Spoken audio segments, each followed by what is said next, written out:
கரூர் விவகாரம் நேற்று உச்சநீதிமன்றத்தில் விஸ்வரூபம் எடுத்தது. வழக்கை விசாரித்த நீதிபதிகள் அதிரடி உத்தரவுகளை பிறப்பித்துள்ளனர். நீதிபதி அருணா ஜெயசன் ஆணையம் ரத்து.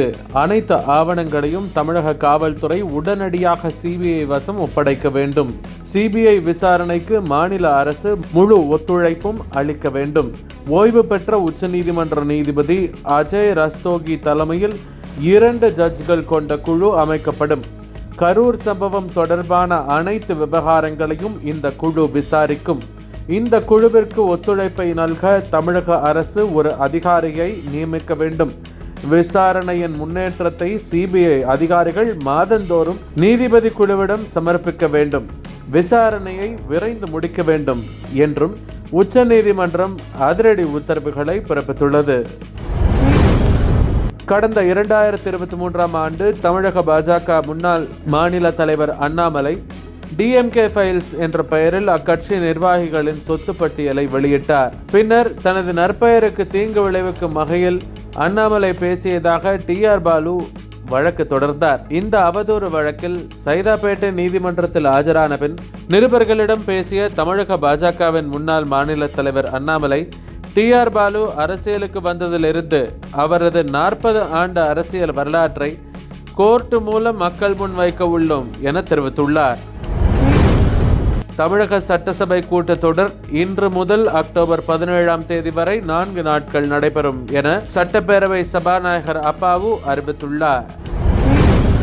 கமலையும் மக்கள் நீதி மய்யம் கட்சியையும் தன் கட்டுப்பாட்டுக்குள் திமுக எப்படி கொண்டு வந்ததோ அதே போல கரூர் சம்பவத்தை வைத்து விஜயையும் தாவேகாவையும் தன் கட்டுப்பாட்டில் திமுக கொண்டு வந்துவிடும். எனவே வருங்கால கமல்தான் தாவேகா தலைவர் ஜோசப் விஜய் என்று இந்து மக்கள் கட்சி தலைவர் அர்ஜுன் சம்பத் தெரிவித்துள்ளார். ஹமாஸ் பிடியிலிருந்து 2 ஆண்டுகள் பிடியில் இருந்த பிணை கைதிகள் விடுவிக்கப்பட்டதற்கு வரவேற்பு தெரிவித்துள்ள பிரதமர் நரேந்திர மோடி, இது ட்ரம்ப் முயற்சிக்கும் நேதன்யாகு உறுதிக்கும் கிடைத்த கௌரவம் என தெரிவித்துள்ளார். பகுஜன் சமாஜ் கட்சியின் மாநில தலைவராக இருந்த ஆம்ஸ்ட்ராங் கடந்த ஆண்டு சென்னையில் படுகொலை செய்யப்பட்டார். இந்த வழக்கில் முக்கிய குற்றவாளியாக ரவுடி நாகேந்திரன் கைது செய்யப்பட்டு சிறையில் அடைக்கப்பட்டார். உடல் நல குறைவால் பாதிக்கப்பட்ட நாகேந்திரன் சென்னை ஸ்டான்லி மருத்துவமனையில் கடந்த 9ஆம் தேதி உயிரிழந்தார். இந்நிலையில் சென்னை வியாசர்பாடியில் பலத்த போலீஸ் பாதுகாப்பிற்கு மத்தியில் ரவுடி நாகேந்திரனின் உடல் முன் அவரது இளைய மகன் திருமணம் செய்து கொண்ட சம்பவம் பேசுபொருளாகியுள்ளது. ஓட்டு திருட்டு குறித்து காங்கிரஸ் எம்பி ராகுல் தெரிவித்த குற்றச்சாட்டுகள் தொடர்பாக சிறப்பு புலனாய்வு குழு அமைத்து விசாரிக்க வேண்டும் என கூறி தாக்கல் செய்யப்பட்ட பொது நல மனுவை சுப்ரீம் கோர்ட் தள்ளுபடி செய்தது. இந்தியா கனடா உறவை மேலும் வலுப்படுத்தும் பணிகளை முன்னெடுப்பதில் மகிழ்ச்சி அடைவதாக மத்திய அமைச்சர் ஜெய்சங்கருடனான சந்திப்பின் போது கனடா அமைச்சர் அனிதா ஆனந்த் தெரிவித்துள்ளார்.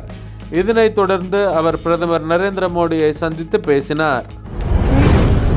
AI தாக்கம் காரணமாக இந்தியாவில் ஐடி துறையில் பணிபுரியும் 20 லட்சம் பேரின் வேலைகள் பறிபோக வாய்ப்புள்ளதாக நிதி ஆயோக் வெளியிட்டுள்ள ஆய்வறிக்கையில் எச்சரிக்கை விடப்பட்டுள்ளது. அமெரிக்காவின் உதவியுடன் அனைத்து போர்களிலும் இஸ்ரேல் வெற்றி பெற்றுள்ளது என இஸ்ரேல் பார்லிமெண்டில் அமெரிக்க அதிபர் ட்ரம்ப் கூறியுள்ளார்.